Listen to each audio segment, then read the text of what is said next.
From Wish TV and the All Indiana Podcast Network, this is the News 8 Daily 8 Podcast, a Wish TV News 8 update. Hi, this is Hannah Mordo, and this is your News 8 Daily for Thursday, May 23rd. It feels fantastic outside, starting out in the 60s. The sun is shining, the humidity is down. We'll get up to the 80s today. It is a beautiful day, but with the racers and pacers over the next few days here in Indianapolis, all eyes are on the forecast, and it is not necessarily looking great for the Indy 500.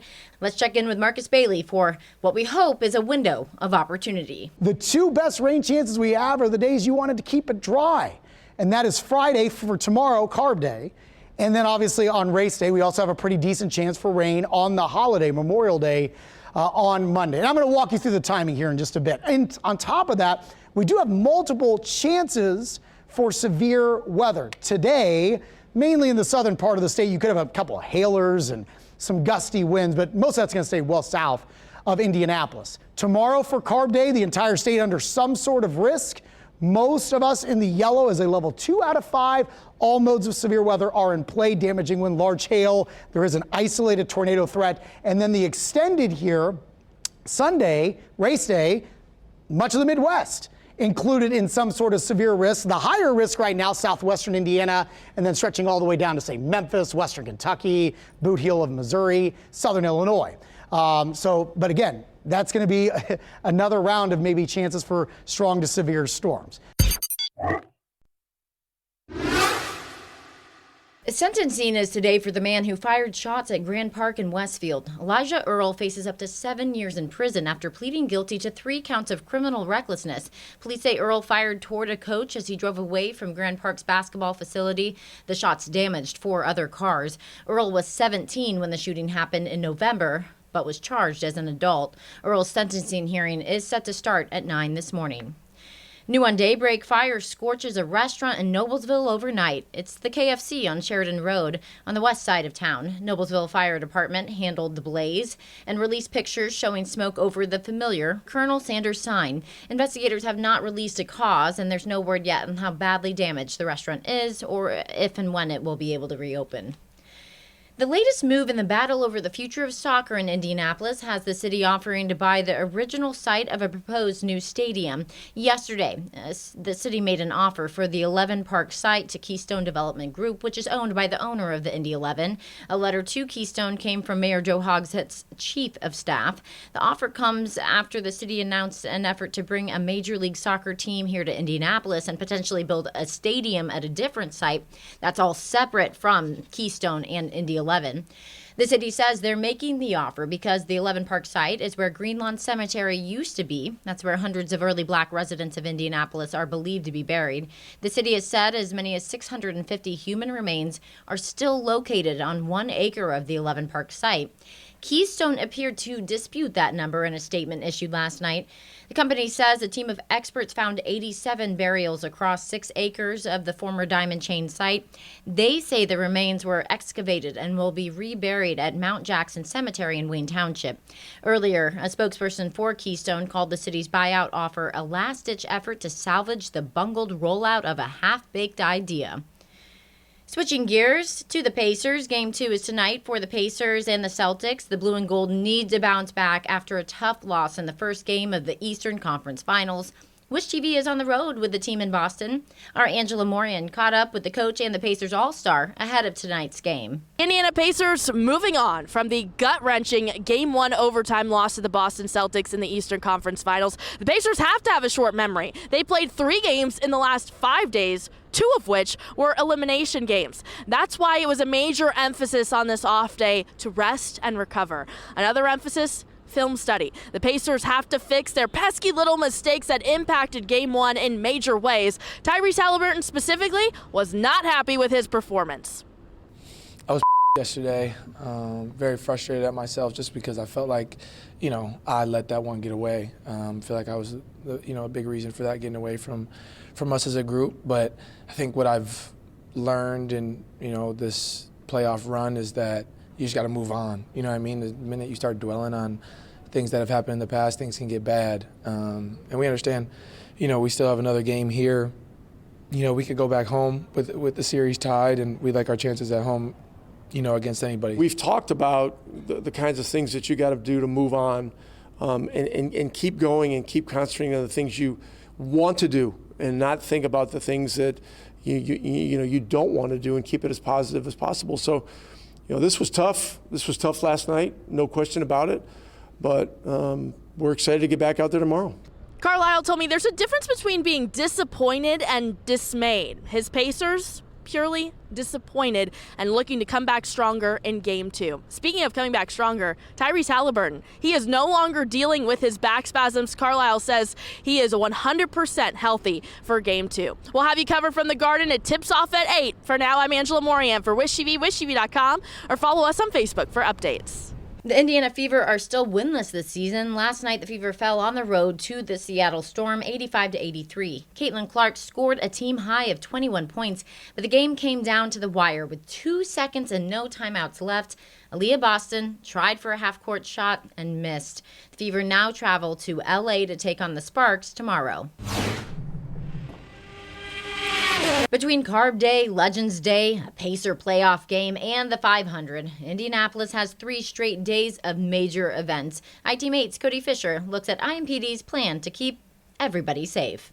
With the Indy 500 parade, the race, and the Eastern Conference Finals, IMPD says this is an all-hands-on-deck situation for their officers as they pound the pavement downtown. And out here at the track as they control traffic and make sure that everybody is safe.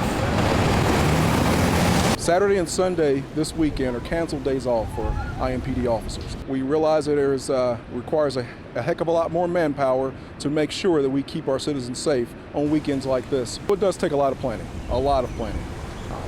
months. All of that planning will culminate over the weekend with IMPD officers all over the city. We will have officers in uniform, we'll have officers undercover, some you won't see. One of the main functions will be traffic control near the track.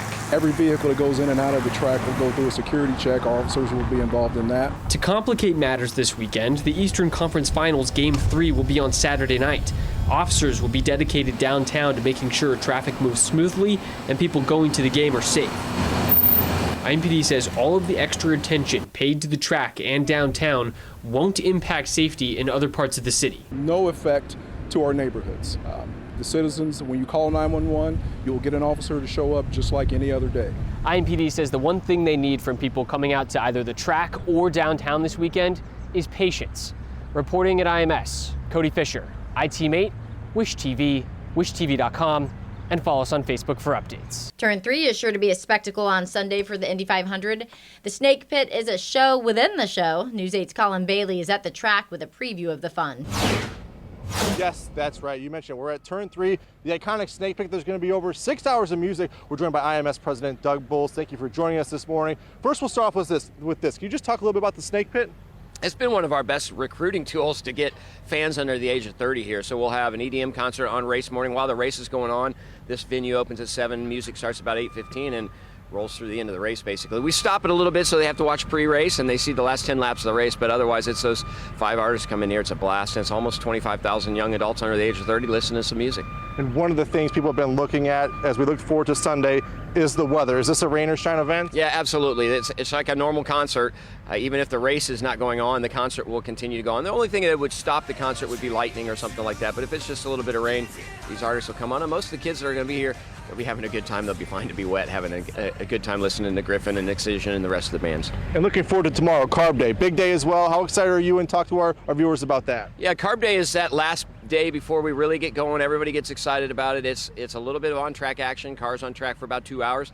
Then we've got our Carb Day concert here. Got our pit stop competition. It is sort of the skip work, skip school day in Indianapolis. It's a great day. I love hanging out. And then we'll have our Carb Day concert here, and this venue will be full. So get ready for the Gin Blossoms and the folks that'll be playing for that. And looking forward to Sunday.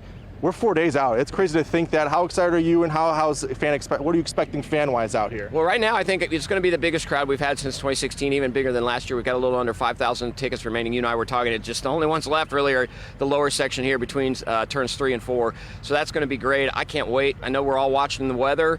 I keep warning people, hey, we're still far enough out. It's okay. And we were supposed to get rain over the weekend, and we didn't. So I'm hopeful we'll have a beautiful day on Sunday, get that 108th running of the Indy 500 in. Have there been talks of potentially moving that up a little yet, or moving it back at all? Yeah, I don't think we can move the Indy 500 up. I mean, that would be a challenge. Maybe you could move, 10 or 20 minutes up on race day, but I don't think you could move it up much further than that. And right now, there's no plans to do that.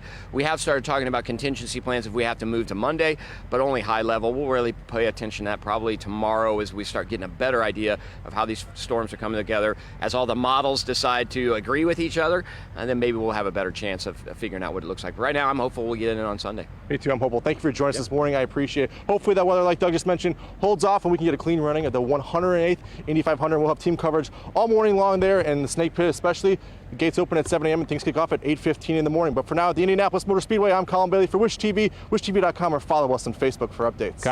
Happening today, crews will start filling the Olympic trial pools inside Lucas Oil Stadium. News 8 got to see the construction to build those pools yesterday. Crews say they're getting closer to being ready for the U.S. Olympic trials happening here in just 3 weeks. They tell us the pools are identical to the pools being built in Paris for the Olympics. Pools are just shy of 3 meters deep, same depth throughout.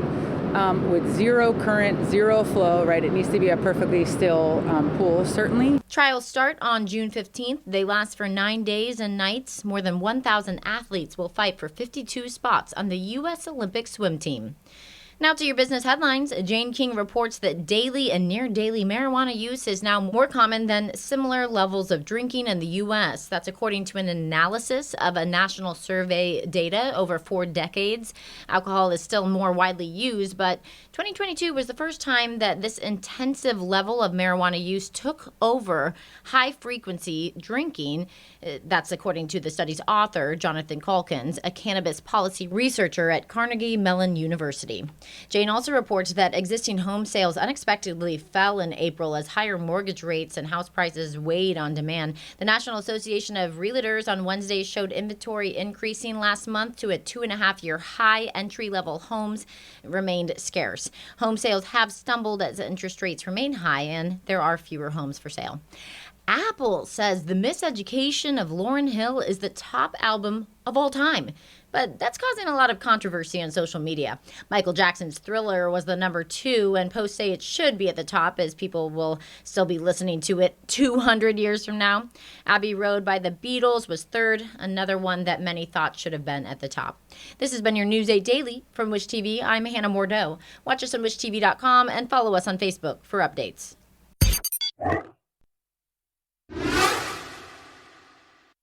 This is the News 8 Daily 8 podcast, a Wish TV News 8 update on demand. For even more, on demand and on the go. Connect with Wish TV on Facebook at wishtv.com and on the free Wish TV mobile app. Thank you for listening. And be sure to like, subscribe, and follow this podcast for updates every weekday morning on the All Indiana Podcast Network and wherever you get your podcast.